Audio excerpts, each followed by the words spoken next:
Assalamualaikum warahmatullahi wabarakatuh. Tahukah kamu siapa penemu bola lampu pijar? Bagaimana ia menemukannya? Sikap apa yang harus kita contoh darinya? Thomas Alva Edison, sang penemu bola lampu pijar. Pernahkah terbayang olehmu hidup tanpa penerangan? Setelah matahari terbenam, tentu akan sulit melakukan kegiatan di luar rumah karena lingkungan yang gelap gulita. Kegiatan di dalam rumah mungkin juga terbatas.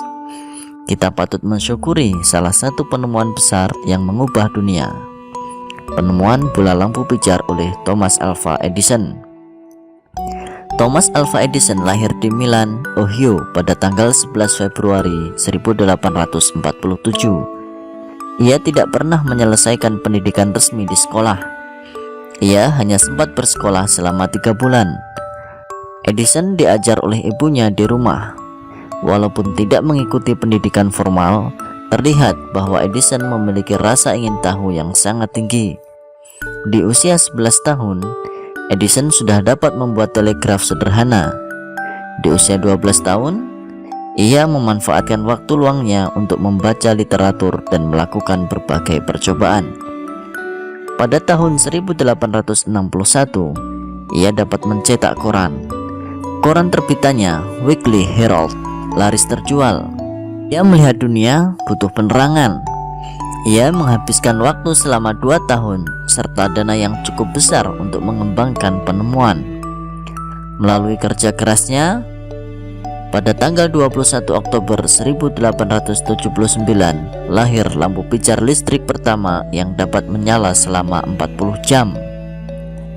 Kegigihan Thomas Alva Edison memberikan hal baru bagi dunia. Rasa ingin tahunya yang tinggi dan sikap pantang menyerahnya mampu mengubah dunia menjadi lebih baik. Sekarang mari kita identifikasi informasi pada teks eksplanasi berikut dan menulis informasinya pada grafik berikut. Paragraf 1 yaitu tentang topik masalah. Apa yang dibahas pada teks di atas? Topik masalah yang terdapat pada paragraf pertama adalah penemu bola lampu pijar. Paragraf 2 yaitu tentang deret penjelas. Siapakah Thomas Alva Edison? Thomas Alva Edison adalah seorang penemu kelahiran Milan, Ohio pada tanggal 11 Februari 1847. Paragraf ketiga juga merupakan deret penjelas. Bagaimana Thomas Alva Edison menemukan bola lampu pijar? Thomas menghabiskan waktu selama 2 tahun serta dana yang cukup besar untuk mengembangkan penemuan. Melalui kerja kerasnya, pada tanggal 21 Oktober 1879 lahir lampu pijar listrik pertama yang dapat menyala selama 40 jam. Paragraf keempat berisi tentang kesimpulan dan pesan atau pendapat pribadi penulis. Apa yang dapat kamu simpulkan tentang sikap Thomas Alva Edison? Sikap gigih dan pantang menyerah membuatnya menjadi orang yang telah mengubah dunia menjadi lebih baik. Selanjutnya, diskusikanlah jawabanmu dengan teman-temanmu. Thomas Alva Edison tidak pernah menyerah walaupun sering mengalami kegagalan. Bagaimana dengan kamu? Apa yang kamu lakukan ketika kamu gagal? Perhatikan gambar lampu pijar berikut. Bagian mana dari lampu pijar tersebut yang berbentuk lingkaran? Bagian yang berbentuk lingkaran adalah penampang lampu yang berupa bola kaca. Mengapa bagian tersebut berbentuk lingkaran? Bola kaca berbentuk lingkaran agar dapat menyebarkan cahaya secara merata ke segala arah. Apa yang terjadi jika penampang lampu tidak berbentuk lingkaran? Jika penampang lampu tidak berbentuk lingkaran, maka cahaya tidak bisa menyebar secara merata. Kamu sudah belajar tentang definisi lingkaran dan manfaatnya dalam kehidupan sehari-hari. Sekarang kita akan belajar tentang unsur-unsur lingkaran. Amatilah lingkaran berikut.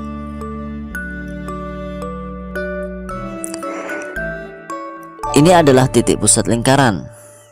Titik pusat lingkaran adalah titik yang ada di tengah-tengah lingkaran sebagai pusatnya. Kemudian berikut ini adalah jari-jari lingkaran. Jari-jari lingkaran ini adalah sebuah garis yang menghubungkan antara titik pusat dengan titik lengkung pada keliling lingkaran. Dan yang ketiga ada diameter lingkaran, yaitu merupakan sebuah garis panjang lurus yang menghubungkan antara dua titik pada keliling lingkaran yang melewati titik pusat lingkaran.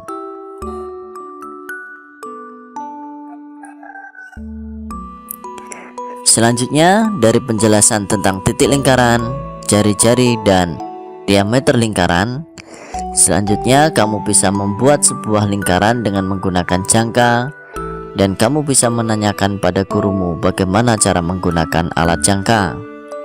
Dari gambar lingkaran yang kamu buat, buatlah garis lurus yang melewati titik pusat lingkaran.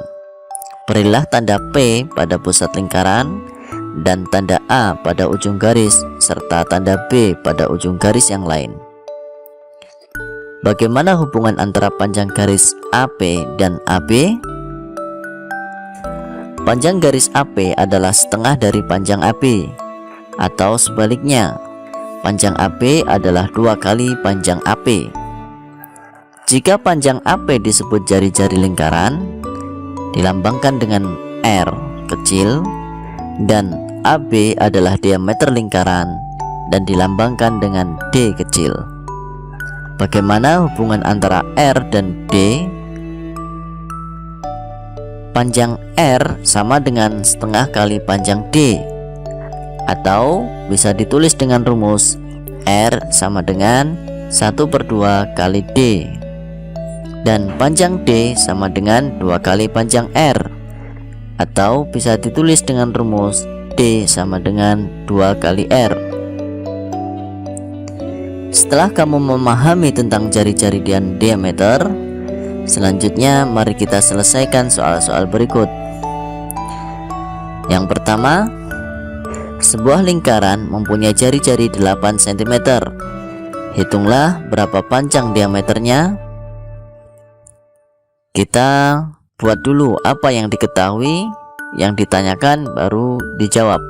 Diketahui dari soal tersebut adalah R sama dengan 8 cm, dan yang ditanya adalah D sama dengan berapa. Jawabannya adalah kita gunakan rumus D sama dengan 2 kali R, sehingga bisa ditulis D sama dengan 2 kali, karena R nya 8 berarti 2 kali 8 cm. 2 kali 8 cm sama dengan 16 cm. Dengan demikian, panjang diameternya adalah 16 cm. Soal yang kedua, sebuah lingkaran mempunyai panjang diameter 10 cm. Hitunglah panjang jari-jarinya. Dari soal tersebut yang diketahui adalah D sama dengan 10 cm. Kemudian yang ditanya R sama dengan berapa. Jawabannya adalah kita menggunakan rumus R sama dengan 1/2 kali D, sama dengan 1/2 kali 10 cm, karena D yang diketahui adalah 10 cm. Jadi 1 kali 10 bagi 2 sama dengan 5 cm, sehingga jari-jarinya adalah 5 cm. Soal berikutnya yang ketiga, misalkan terdapat 2 lingkaran A dan B. Diameter lingkaran A adalah 2 kali lingkaran B. Jika jari-jari lingkaran B adalah 6 cm, hitunglah diameter lingkaran A. Dengan demikian, dari soal tersebut yang diketahui adalah diameter lingkaran A sama dengan 2 kali diameter lingkaran B, dan jari-jari lingkaran B sama dengan 6 cm. Kemudian yang ditanya berapa diameter lingkaran A? Jawabannya adalah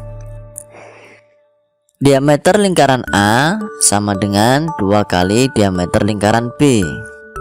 Nah, dari sini kita bisa tahu Berarti diameter lingkaran A sama dengan 2 kali diameter lingkaran B ini. Karena tidak diketahui, maka diameter lingkaran B bisa kita cari dengan menggunakan rumus 2 kali R lingkaran B sama dengan 2 kali buka kurung 2 kali jari-jari lingkaran B adalah 6 cm, berarti kali 6 cm tutup kurung. Kita kerjakan dulu atau kita hitung dulu yang di dalam kurung.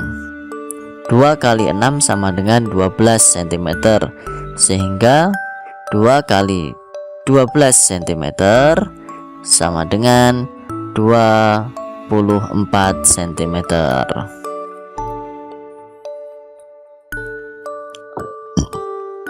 Soal berikutnya, terdapat dua lingkaran A dan B. Panjang jari-jari lingkaran B adalah 3 kali lingkaran A. Jika jari-jari lingkaran B adalah 6 cm, hitunglah diameter lingkaran A. Berarti diketahui jari-jari lingkaran B sama dengan 3 kali jari-jari lingkaran A. Dan jari-jari lingkaran B itu panjangnya adalah sama dengan 6 cm.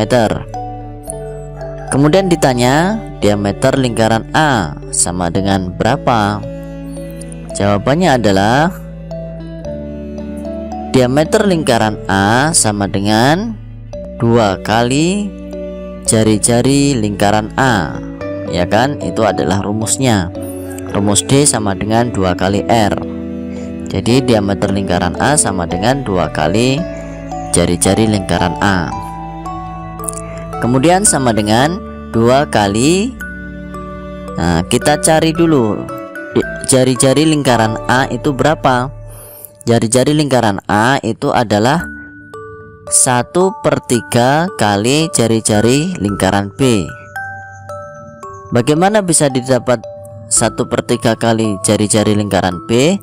Karena diketahui bahwa jari-jari lingkaran B itu sama dengan 3 kali jari-jari lingkaran A. Berarti jari-jari lingkaran A sama dengan 1/3 kali jari-jari lingkaran B. Kita lanjutkan, kita hitung 2 kali dalam kurung 1/3 kali 6. Jadi 1 kali 6 sama dengan 6, 6 bagi 3 sama dengan 2, sehingga 1/3 kali 6 sama dengan 2 cm. Kita lanjutkan, sama dengan 2 kali 2 cm. 2 kali 2 sama dengan 4 cm.